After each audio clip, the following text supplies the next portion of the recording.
Hi, I am Gian Aubrey, 27 years old, former captain of Gold Stars Pep Squad 2016.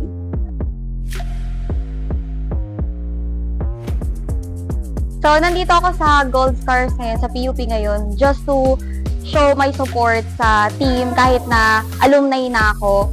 And for the past few months or years din naman, nandito naman kami ever since mga weekends. Pero yun nga, naglaylo kami due to job opportunities.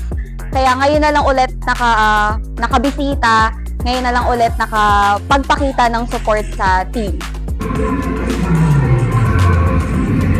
Well, ang nakita kong improvement sa mga bagong babies ng Gold Stars is sobrang naging disiplinado sila when it comes to routine, making routines. Mas naging mature sila kumbaga sa pagiging cheerleaders.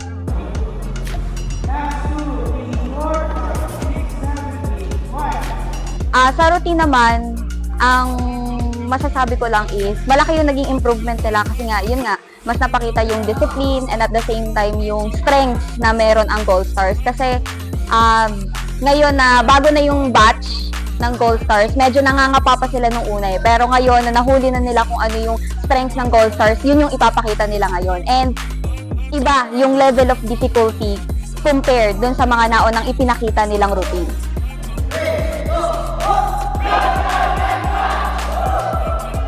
Hello, my name is Allen Marie Bernandez. I'm 18 years old. I started Gold Stars in 2022.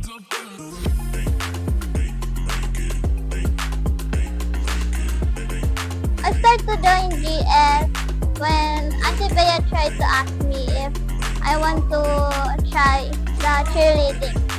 So when it's our pad-fit practice. So sabi po ako na try ko po. And then they teach me na po. And the same day po, nag-practice po ng mga basics.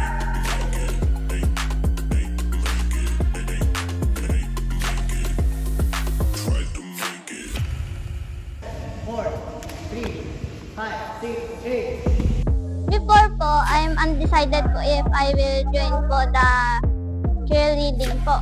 But when I try to search up po, it's about dance and gymnast. When I was a kid po, I was do split and then I want to learn new things po. So, it's one of my dream po. But di po natuloy. And I want to try to continue po the dream and to show the talent po and to inspire others po.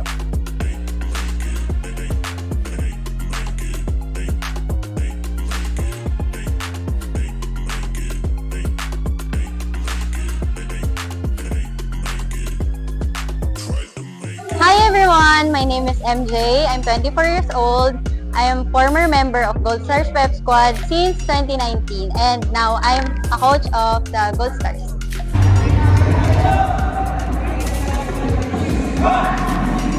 So ngayon kasi nagpe-prepare kami for University Intramurals.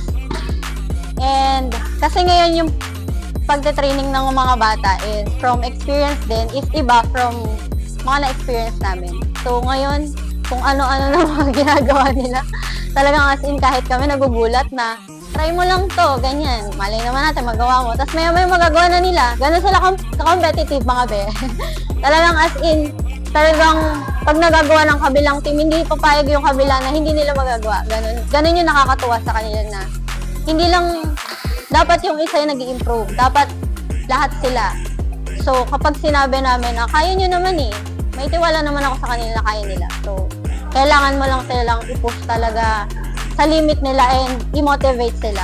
Kasi kaya naman nila. Sabi nga ni Kuya Bay, ni Coach Bay, ng head coach namin na talagang it's all about your mental. Talaga, kung iisipin mong hindi mo kaya, hindi mo siya magagawa. May ibang vlog gumagawa na, ayun, pa kayo gumagawa. Tutuwa na naman kayo. So ngayon guys, ini-invite ko kayo na manood ng University Intramurals this coming October.